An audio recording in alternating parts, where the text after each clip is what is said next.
My capstone is more of an adventure than an academic project. Before I begin to bore you with academic rhetoric, let me try and tell you a story. I say try because this is coming from a math guy who can tell stories. It's funny I actually use that phrase, math guy. Me? A math guy? Let's take a little history into that. I struggled with math throughout my education, from high school to university. I remember back in high school in Ghana, I found math to be very abstract, unappealing, and it had no meaning to my life. Worst of all, I didn't have teachers that were supportive to my learning style in math, which is constructing knowledge that makes meaning to me. Teachers just saw me as an empty vessel to fill with knowledge. I didn't need more knowledge, I needed more time to make meaning of what I was learning. Well, my final year of math in high school, I passed. The way I felt, there were three possibilities. The teacher was drunk, the teacher lost all the exams, or God must have marked my paper. Now come time travel with me to Canada.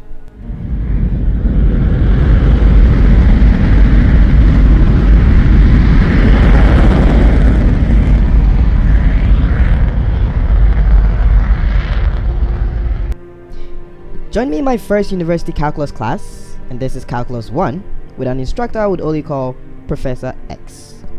On the first day he goes, "Well, I'm sure you guys have already heard the rumors, but you need a miracle to get an A in my class, and half of you are gonna drop out by the second midterm anyways." Well, needless to say, by the second midterm, you guessed it right, I did drop out. But the way I see it, our contribution to that class as the failing group, and I hope he did appreciate that, was we made sure his prophecy came true. Eventually I took it the following semester and passed with a decent grade. Well, until this nice, awesome, amazing anti-Professor X professor bell curved the class.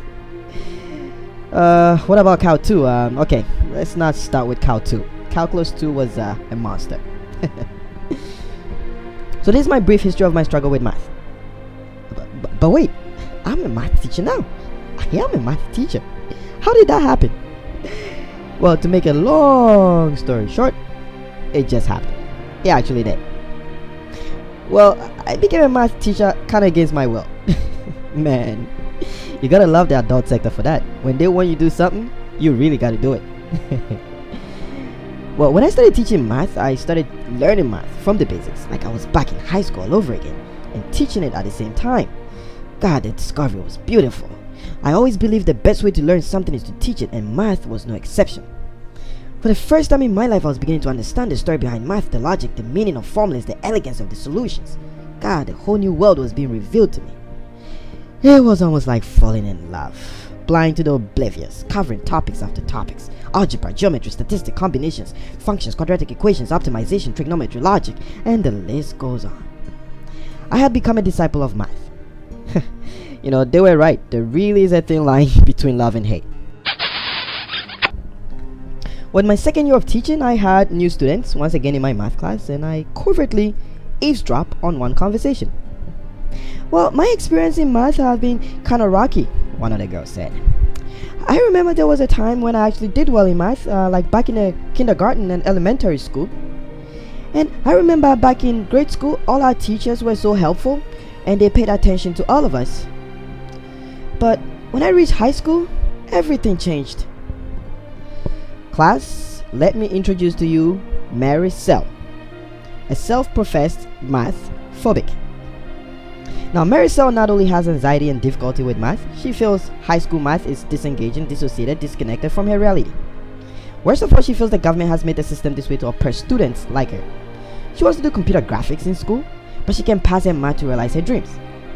Paulo Freire was right when he said, "The greatest humanistic and historical task of the oppressed is to liberate themselves." By the administration definition, she was a trouble kid. I mean, she had dropped out of 3 different high schools. I know, she always came to me and she talked to me like she wanted to trust me, but she always saw me as a vanguard of the repressive system. She does art when I'm teaching, and she shows it to me after class saying, "You know, sir, this is what I see when you teach math." It's sad. I remember in one incident, I recall, she was arguing with a teacher about her failed paper in an adjacent class. And she's arguing hard because the teacher has marked her on a question that was based on expressing her opinion. And I could hear her say, "How do you bleeping grade me on an opinion?" she asked. To which the teacher replies, "Oh yeah, it's done everywhere." To which me sitting in the other class go like, seriously? Really? It's done everywhere? Where everywhere?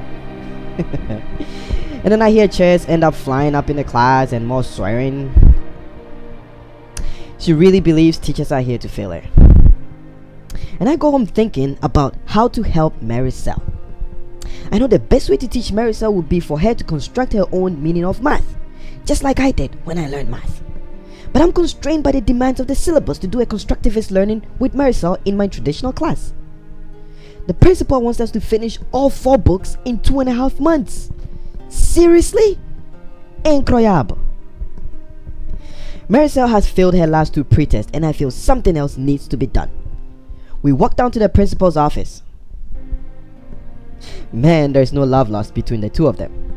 She tells her to keep trying and working hard, and she's rebutting, and a tense exchange develops between the two of them. The principal keeps probing till Maricel admits she smokes weed. Sometimes though. Ooh, this doesn't sit well with the principal. Not at all. She authoritatively gives a neuroscience lecture on how weed affects the brain, and her whole math problem is because of weed. If you want to pass math, quit on the weed, she says. A frustrated student and a disappointed teacher walk out of the office back to the status quo. How can I help Maricel?